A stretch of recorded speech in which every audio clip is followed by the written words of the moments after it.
gentlemen, ladies, siku zote heshima ni bora. Hakuna mtu anaweza ekeza kwa mapenzi kama hakuna heshima. Tumeoana,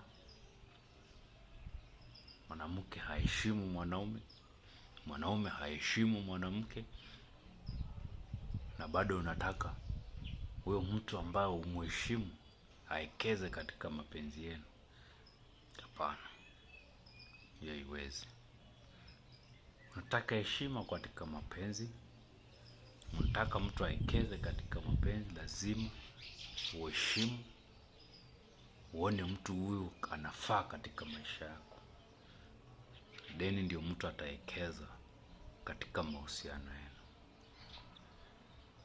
Huwezi dalilisha mwanamke, huwezi dalilisha mwanaume, then huyo mtu ambao unadalilisha na huyo ndio unataka afanye nini?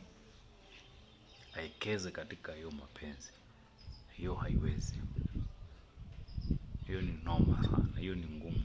Kwa hiyo siku zote unataka mtu yoyote katika mahusiano yenu aekeze katika mapenzi yenu, jifunze kuheshimu mwenzako.